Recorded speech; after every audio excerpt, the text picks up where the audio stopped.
What is Linux's relationship to the GNU project?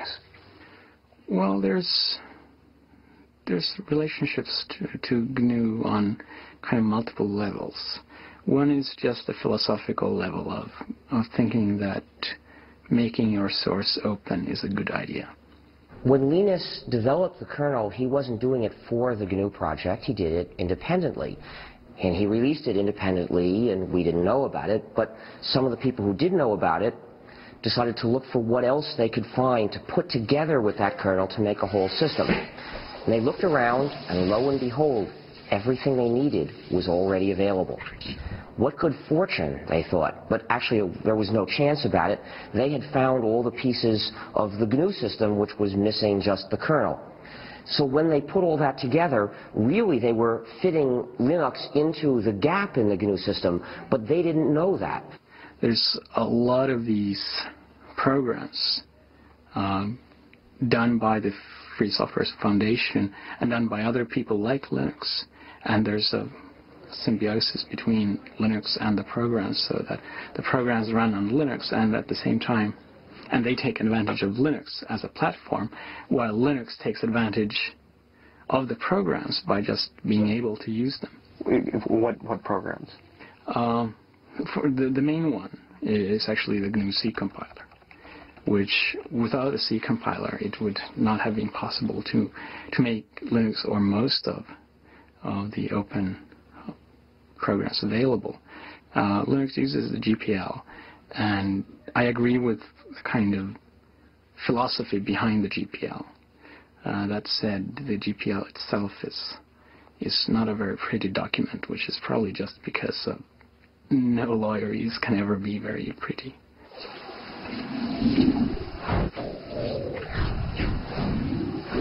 Well, I've been playing around with Linux for actually late 92, early 93 for about a year before I decided it was to the point where it actually had everything that I needed to really replace the Sun workstation. And I was looking for a way to have a Unix workstation at home. At the time, we used the Sun SPARC stations in the office at Stanford. Those machines cost us about $7,000. Now, I desperately wanted a Unix machine at home. There's always this thought you get as a graduate student, gee, if I could work at home, then I would be so much more productive. I would graduate sooner because I would finish my thesis sooner. Well, is it true? Well, you can judge, you know. Most people end up spending a lot of their time becoming more productive so that if they ever actually worked on their thesis, they'd finish it in a day. It takes a while sometimes. So I decided I wanted a Unix machine at home. And I went out there and was able to use Linux together with a PC. For about $2,000, I put together a system that was 1.5 to 2 times faster than that $7,000 Sun SPARC station. That was absolutely amazing. I had 1.5 to 2 times the speed at 1/3 to 1/4 the price. Light bulbs went off. I knew there was an opportunity here. This was a chance to really do something better than what Sun has done around open source and Linux. I called it Linux originally as a working name, and that was just because Linus, and the X has to be there. It's Unix. I mean, it's like a law. And what happened was that I initially thought that I can't call it Linux publicly because it's just too egotistical. And that was before I had a big ego, right? They thought they were taking a whole bunch of components and putting them around Linux. So they ended up calling the whole thing a Linux system, and somehow that term caught on. And the result is there are now 10 million people using this variant of the GNU system, the GNU/Linux operating system, and most of them don't know it. Some people advocate that it be described as GNU/Linux. I mean, what's your thought on that? Is that justified? Or? Well, I think it's justified, but it's justified if you actually make a GNU distribution of Linux. The same way that I think that Red Hat Linux is fine, or SUSE Linux, or Debian Linux. Because if you actually make your own distribution of Linux, you get to name the thing. But calling Linux in general GNU Linux, I think, is just ridiculous. I got involved in Fall 93 because I was sent a copy of the first CD-ROM commercial Linux distribution, which was called Yggdrasil. It was produced by Adam Richter. And I got a copy because I had been myself writing free software for a long time, since the early 80s. I was actually one of the early GNU contributors myself. And I was absolutely astonished. I was completely astonished because I'd been a software engineer for nearly 15 years at that point. And according to all the rules I knew about controlling complexity, keeping your project groups small, having closely managed objectives, Linux should have been a disaster, and it wasn't. Instead, it was something wonderful, and I was determined to figure out how they were getting away with that.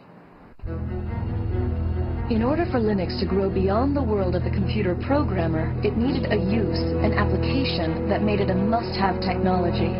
That threshold was crossed with the development of a program that made complex websites possible. That program is the Apache Web Server. The killer app of Linux was undoubtedly the Apache Web Server. If you look at the history of Linux, the adoption curve of Linux and the adoption curve of the Internet exactly track each other. 1993, which was when the Apache Web Server project really got started, was also the beginnings of the popular ISP explosion, when the Internet first became a mass-market commodity and the idea of web-based electronic commerce and mass communication became real.